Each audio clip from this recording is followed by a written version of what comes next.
Good evening and welcome to the Card Fellows podcast show.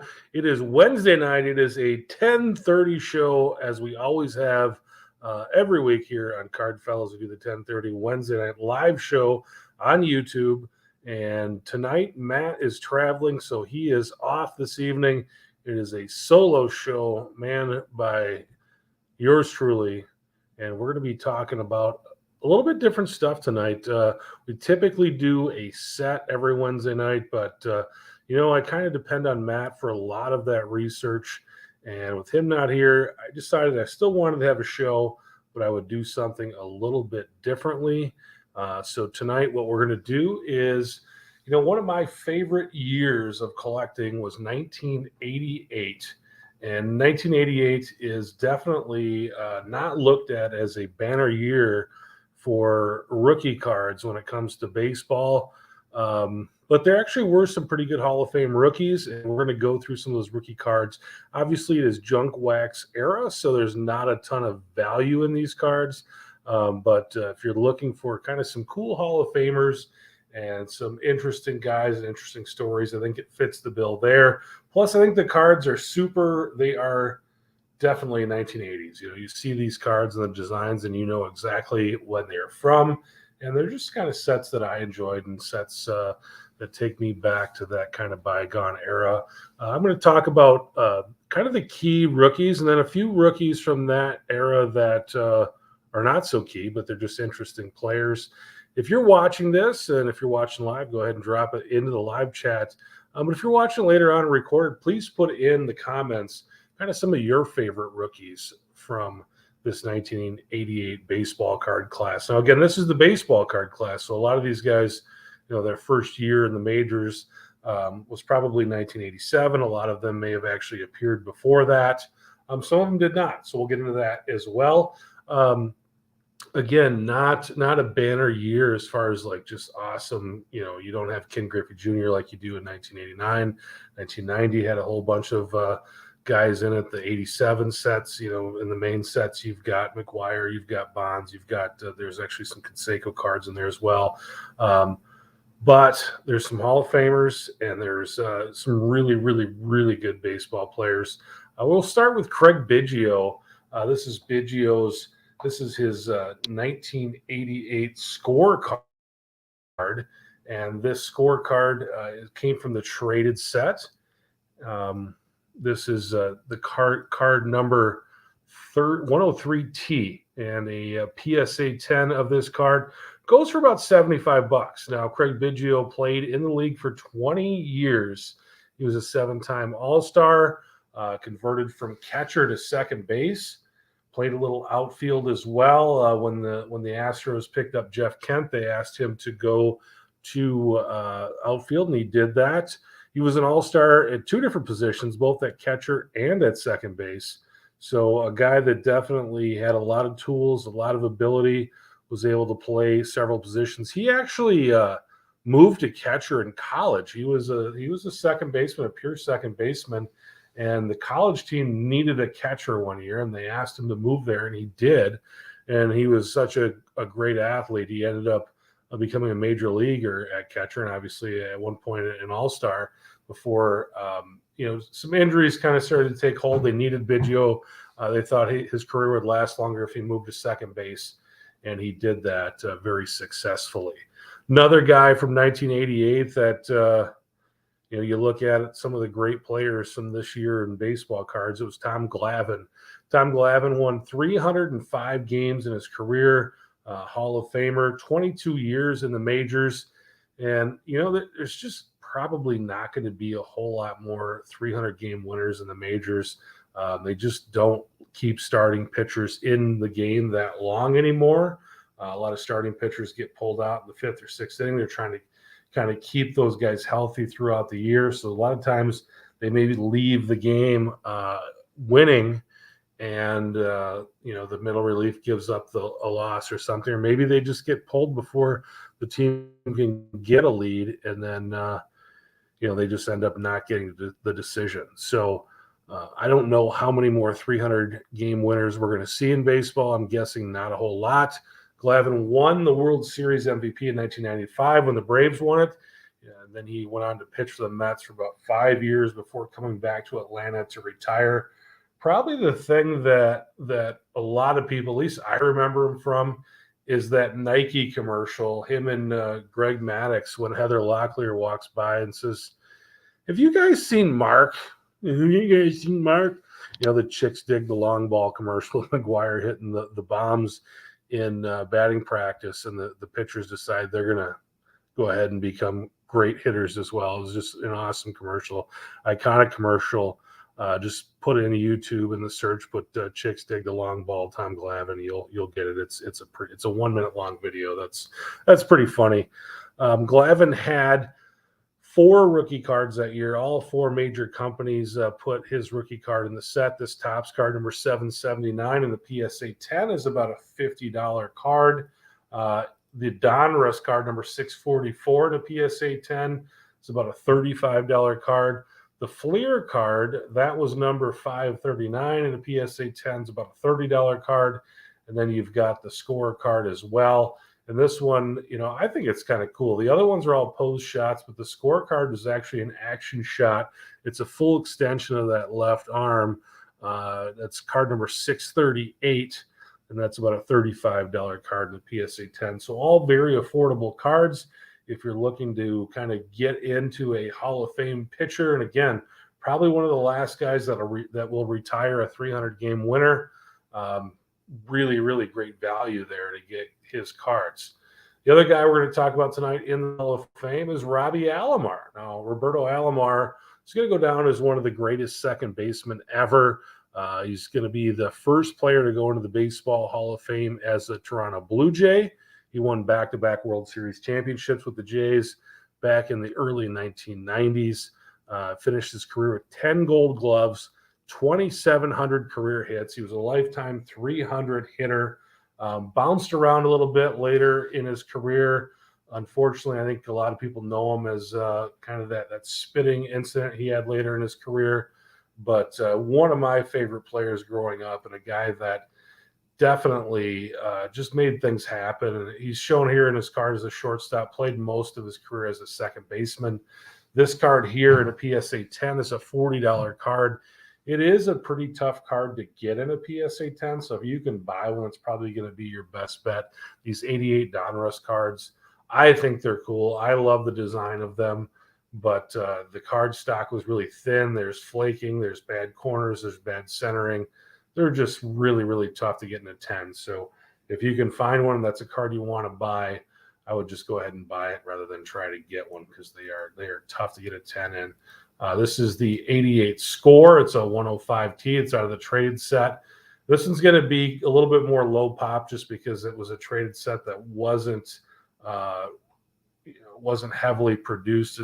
They're all heavily produced this time, but not as much as the others. This was the first year of Score. It was the first year they made a traded set. So $50 card there in a PSA 10. And then you've got the Topps traded card, which is number 4T, $35. I don't have a picture of that one. And the Fleer update is U122, not pictured there either, but all 4 cards there, 88 cards for 1988 cards for Robbie Alomar. The last Hall of Famer we're going to talk about tonight is Edgar Martinez. He was a 7-time All-Star, career .312 hitter, and he played his entire career with the Seattle Mariners. Of course, his number retired there in Seattle as well. He only had 1 card in 1988. The other manufacturers didn't make a card for him that year. It was in the main set, Fleer number 378, and this card is a $30 card in a PSA 10. And what I like about this card is he just looks like he's depressed that he's in the dugout. He kind of looks like the guy in the meme that's looking for somebody to talk to at the party. I mean, he's got the mustache and everything. He kind of looks like he's disappointed to be there. If you're joining the show live and you're not seeing Matt, he is off this week. He's traveling with his son. I'm actually at the lake house this week as well, but wanted to come on the show and do a little bit of a chat today. We're going to have a little bit different show today.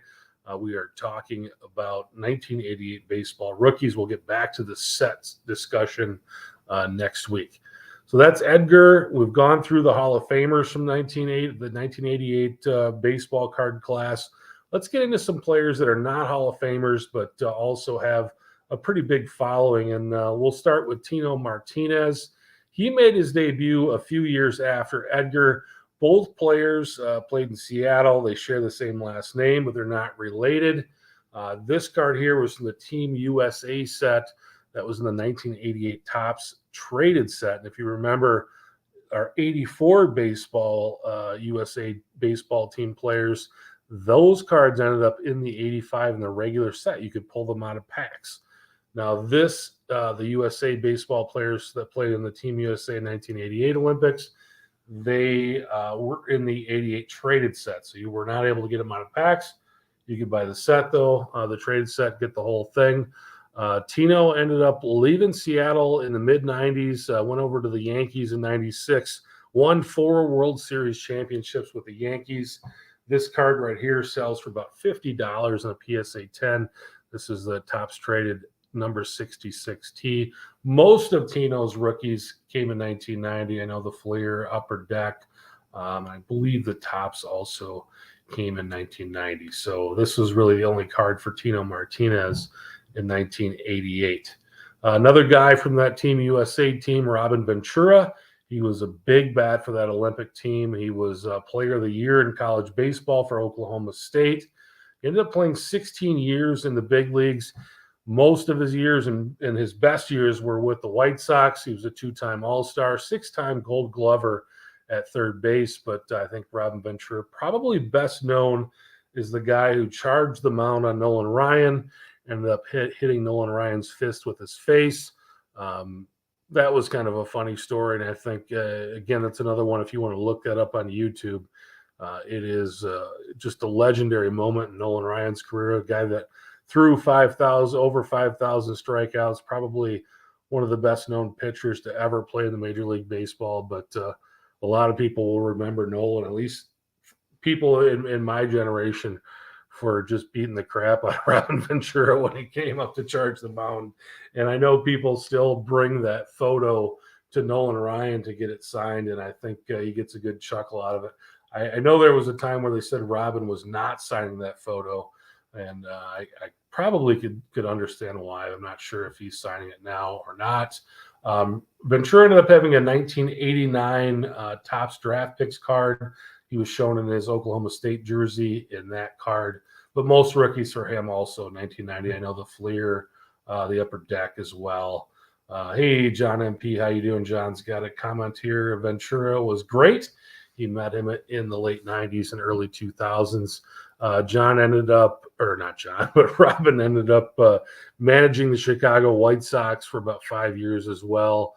It wasn't really successful wins and losses for him. I think he ended up being a broadcaster for a while too, and I think he's kind of out of the spotlight now, but was in baseball for a long time. Just a heck of a baseball player as well. I remember him in the 90s just being just a tough out anytime you played against the White Sox. Here's another guy that was on the 88 Team USA team, Jim Abbott. He was a star pitcher for that 88 Olympic team. He pitched for Michigan University, started his baseball career with the California Angels. He pitched 10 years in the big leagues. That all sounds cool, but here's the cool part about it. He was born without a right hand. He kind of, basically his arm ended at about his wrist. And what he did is he put his glove on over that right arm, made the pitch with his left hand, and as soon as he released, he would slide his glove on. If he was able to field the ball, if it got hit to him, able to field it, he'd basically kind of tuck it back under his right arm, pull the ball out, and throw the guy out with his left arm again. So he'd make that switch again. Despite all of that, and I'm sure that made for just a tougher situation to pitch the ball, and obviously he was a little bit of a fielding liability. Wasn't a terrible major leaguer, stayed in the league for a while, posted a career 4.25 ERA, went 87 and 108 with 888 career strikeouts. Again, played baseball for about 10 years in the majors. He also had a 1989 Topps #1 draft pick card, and he had a 1990 Topps Rookie Cup. He was also in the 89 Upper Deck set. I'm going to take a quick drink here. It's nice having Matt around. I get a break from talking. But just kind of one of my favorite major leaguers because he had a cool story. And again, he was in that 1988 Topps traded set. All right, let's move on here. This is another guy, one of my favorite players from this era, Mark Grace. Grace, and I like this card too. This is one of those double rookie cards. He was on the card with Darren Jackson. This is Fleer 1988, number 641. Grace is not in the Hall of Fame, and it's really because of power numbers. I think he could end up making the Hall of Fame through the Veterans Committee at some point. One of the most beloved Chicago Cubs of all time, had that gorgeous left-handed swing, and he was a Cub back when Harry Carey was broadcasting. I can still hear Harry Carey in my head saying, Mark Grace, just hearing his voice say the name.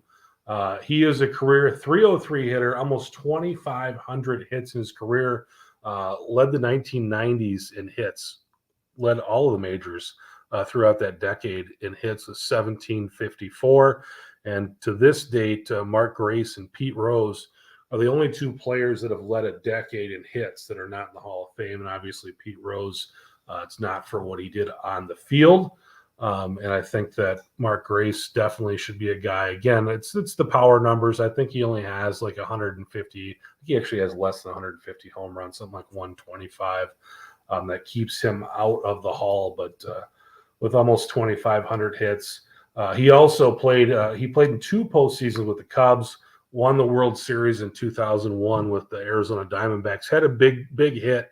That was the series that the Diamondbacks beat the Yankees. That was right after 9/11. So that was a World Series that really the whole world was watching. And I remember watching that series because there was a lot of people cheering for the Yankees to win, which I don't think has ever happened. Probably won't happen again. But just after everything that the city went through that year, people were definitely pulling for the Yankees. The Diamondbacks had Mark Grace. They had Randy Johnson. They had Kurt, or what the heck was his name? He was the pitcher that had the bloody sock in the Red Sox when they won the series. But they just had a heck of a Kurt Schilling. They had a heck of a staff, and beat the Yankees. Really upset them that year, and I think kind of somewhat upset the entire country that year, because everybody kind of wanted the Yankees to win after 9/11. This Mark Grace card is about a $35 card in a PSA 10. They made a update card. The update card is about a $45 card right now. Another one of my favorites is the 88 Donruss. Again, I like the 88 Donruss design, but again, something about that rated rookie insignia. He's wearing the hard hat in the pose shot as well. The 88 Donruss is a $45 card. He also had an 88 Topps traded. He was fielding in that one, and that is a $35 card. And then he had a score traded as well on PSA 10. That's a $40 card. So we're starting to kind of get to the end of the players that I would say had really, really good careers. Leiter had a really good career too, I guess. The 88 Topps Future Stars card. Now, this is kind of, there's 2 versions of this. And I actually looked up today, and there's a video online. I think it's on the Major League Baseball site of Leiter talking about this error card. So this card right here that you're looking at, it is number 18, and the corrected version is number 18 as well. But the error card, you won't see the NY logo on a jersey. The body's turned a little bit different. This is not Leiter. And Leiter tells the story on this MajorLeague.com video of the first time he saw this card. And he was someplace signing at a card show or somewhere, and a young man walked up to him and said, "Would you sign this card for me?" He's like, "Absolutely." And he looked at it and he goes, "Well, that's not me." It was Steve George. So at that time, he was wearing number 56, and Steve George had worn that at camp as well. And it's actually, I guess, in the glove, it says 5'6", and then there's SG on his glove. And no one at Topps kind of put the SG together. Steve George actually never played in the major leagues. I think 87 which is when they would have taken this photo, was actually the last time he played in the minors. And then he ended up retiring. He was a career minor leaguer, played in the minor leagues for about 7 or 8 years. But Al Leiter, they put Steve on this card. They ended up making a correction, and the correction is when his body's turned a little bit more, and you can actually see the NY logo, the New York logo, on his pinstripe jersey. Now, this is a more rare card, difficult card to find. The PSA 10 of the era just sold for $30. I haven't actually seen any graded copies of the corrected one sell on eBay lately. So if that's a card that you hold and you want to get it graded, it might not be a bad idea. It's not that Al Leiter was a terrible baseball player. Played in the majors for 19 years, retired, became a broadcaster. He now works in the front office of the Mets.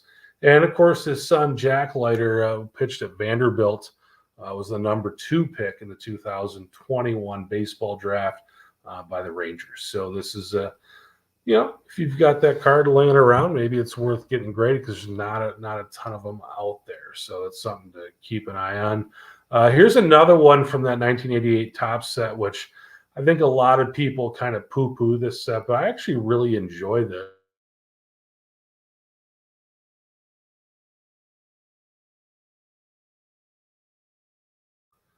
Topps design. Like, this thing says 1988 Topps to me. Threw this one in here. I just like Joey Meyer. Was a big fella, played for the Brewers, had just that great, he's a big man body, big belly, hit home runs. I think at one point in the minors in single A, he hit like homers in the 30s in something. It was less than 100 games. Prolific power hitter in the minors. Couldn't actually get that to convert in the majors. He still struck out a lot. Brought that with him from the minors. Played in the majors, and I didn't actually realize this. I thought Joey played longer than this, but he only played in the majors for portions of the 88 and 89 seasons, and that was it. Ended up going to Japan, bounced around a lot in the minors for a few years, and I did look him up on Wikipedia. And someone on there said he's working in security, I think at a hospital in the security department in someplace in Hawaii. So, and they're kind of saying that, he doesn't sit around talking about his days of playing baseball. But he was kind of one of those guys that people just kind of loved because he looked like an average guy and he was playing in Major League Baseball. Not many graded Joey Meyer cards out there either. His raw card actually sells pretty frequently on eBay for $1 or $2. I think a lot of people they just enjoy the story. They enjoy the look. He had the mustache. He had kind of the belly that hung over the belt. Just kind of a cool guy, and just a guy that, probably no better team for him than the Milwaukee Brewers. He kind of exemplified that. Here's the last one of the night, and this is Greg Jeffries. And if you were collecting baseball cards in 1988, Greg Jeffries was the guy. He was the Bobby Witt Jr. He was the Wander Franco. This was the guy that was kind of the greatest thing since sliced bread type of prospect. Everybody wanted this Greg Jeffries card. I remember this thing selling for about $10 at shows as a young man going to shows. He actually had a pretty solid career. Not anything like what people had hoped that he would be. John MP says, "Ugh, this guy." Yeah, he's a guy that I think a lot of people kind of centered their collection around for a while, but never panned out. Ended up being a 2-time All-Star, went on to become a 14-year pro. But again, a lot of people thought he would be just a big deal. Never got there.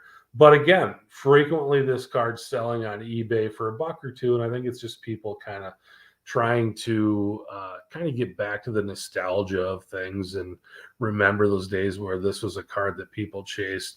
And John says he thinks that part of the problem with Greg was that there was just a lot of pressure in New York. And again, a lot of pressure in New York, and I think a lot of people there was such big expectations for him to be this great baseball player that it was just going to be tough for him. So want to thank everybody for joining me tonight on this kind of trip down memory lane and looking at some of these cards from 1988, some of these rookie cards. It was a lot of fun. I'd also like to invite you to head over to the Card Fellas YouTube channel. We just put up a video a few days ago of some vintage basketball cards. I just bought a vintage collection, about 14,000 cards. I put up the basketball portion of it, which was the smallest portion of the collection last weekend. But I'm going to be putting up some baseball and some football. There's a ton of mid-70s football, a ton of mid-70s baseball in there as well. Not a whole lot of 60s stuff, but just a ton of mid-70s stuff, a little bit of early 80s football. I think 82 was the oldest football in there, and I think there was some 1980 baseball, some Topps 1980 stuff in there. But kind of some cool stuff in there, and we'll be putting those videos out over the next few weeks as I kind of go through some of that and show off some of that. I just love the vintage stuff. So far, that video has had a little bit of following. People have been kind of watching it, and I think hopefully they enjoyed it and going back and taking a look at those cards. So check that out on our YouTube channel. Again, go over to the podcast. We're on Apple Podcasts. We're on Spotify. We're on SoundCloud. Basically, anywhere you'd get a podcast, we're over there as well. So if you want to check out the show there, take it with you to work, take it with you to your workout, to the gym, to the lake. If you're going to go fishing, you can do that as well. Just want to thank everybody for joining me. I'm here at the cabin this weekend doing a little fishing myself. And next week, we'll be back in studio. Matt will be back as well. He is out in New York with his son, just doing some kind of fun dad and son kind of stuff. So those guys will be, or Matt will be back next week. And the show will resume. We'll go back to doing the set stuff. But I just thought this would be fun. Didn't want to skip out on doing a show this week. And thanks to John for dropping in with some comments. And thanks to everybody else for watching as well. We'll talk to you guys next week.